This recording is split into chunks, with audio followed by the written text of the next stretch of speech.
Hi everyone. First of all, I have an announcement to our dear subscribers.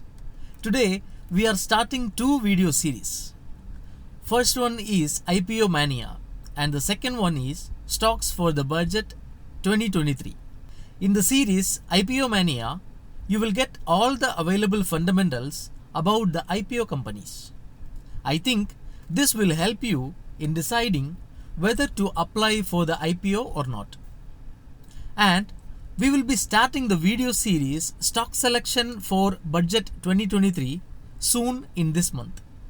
This video is not only an analysis video, but whatever profession you are from, you may be an investor, you may be a trader, you may be a student, you may be owner of a small or large company, you may be planning to quit your job and planning to do something your own. Whatever may be, this video is for you. This will be such an interesting video, I promise you. Today, we are going to study about the IPO of Sula Vineyards, which is a winemaking company. As usual, let us study about the interesting history of this company. Mr. Rajiv Suresh Samanth was born in a Marathi family in Maharashtra. He lived his childhood like all of us. He was brilliant enough to complete his bachelor's degree in economics and master's in engineering management from Stanford University, USA, with full scholarship. Larry Page and Sergey Brin, the founders of Google, Evan Spiegel, the co-founder and CEO of Snapchat, Mukesh Ambani, Marissa Mayer, the CEO of Yahoo, and so many celebrity businessmen and scholars have completed or they were part of Stanford University once. Rajiv Samanth got graduated from Stanford in 1990 when America was in the grasp of huge recession. But Rajiv managed to get appointed as one of the youngest managers in Oracle. Even the job was interesting. The businessman inside Rajiv Samanth did not allow him to work in Oracle for more than a couple of years. After quitting the elite job in Oracle, Rajiv Samanth started online trading and made a couple of $100,000. Dear traders, you heard it right. Couple of $100,000. This profit from online trading was the seed investment of Sula Vineyards. After earning this much money from trading, Rajiv Samanth packed his bag for a world tour. In 1993, after the world tour, he returned to his native and started a rural life. Rajiv's father had a 20 acres land in Nasik. One day, Rajiv Samanth went to this land along with his father.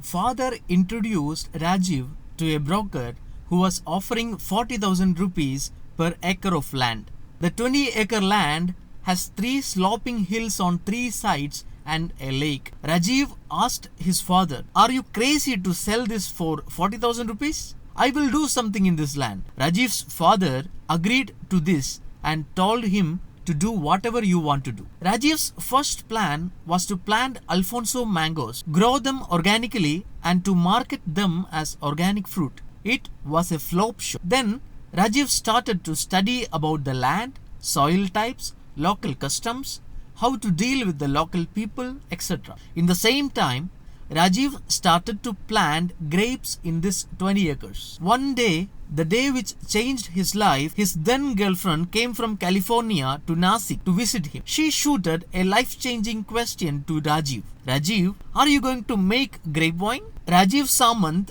literally did not answer her because of a single reason. The reason was very simple. Rajiv did not even thought of making wine from grapes, and even he did not know how to make wine. His only idea was to plant grapes and sell it. Keeping this spark in mind, Rajiv took a flight to California and contacted his Stanford friends to know more about professional winemaking. Rajiv Samanth ended up meeting Kerry Damsky an American gentleman with roots in Poland. Kerry agreed to be the mentor of Rajiv's wine company, and they decided to make decent wine in India. Moreover, Nasik was gifted with the perfect climate for wine grapes. But the problem was Rajiv could not afford Kerry's fees. So Rajiv offered Kerry to have stake in his wine company. Rajiv and Kerry launched the wine manufacturing company Sula Vineyards in the year 1998. The name Sula comes from Rajiv's mother's name Sulabha. The real problem Rajiv faced after launching the company was the unavailability of professional winemakers. Rajiv and Kerry recruited 20 villagers who used to sit on rubber tires and catch fish entire day, trained them and turned them into good winemakers. The first 6 months of Sula Vineyards was very tough as they could only make 5,000 bottles of wine, which is hardly a truckload. As years passed, company grew under Rajiv's vision, and currently company is manufacturing 260,000 bottles of wine and giving employment to 400 people directly. The most positive side of Sula Vineyards is the company never made an operational loss and growing in a CAGR of 22%. For your knowledge, if a company grows with 33% CAGR, the value of the company will be doubled in 3 years. In financial year 2020, Sula became the first Indian company to enter the canned wine segment with the launch of Diya Sparkler. Sula acquired Artisan Spirit Private Limited and thereby added new 19 brands of wines to their portfolio. Sula received an award for Most Sustainable Wine Producers in the same year 2022. In the same year 2022, Sula acquired York Winery, who has 80 acres of grape plantation and wine tasting rooms. Now let's see what are the current capacities and facilities Sula Vineyards have.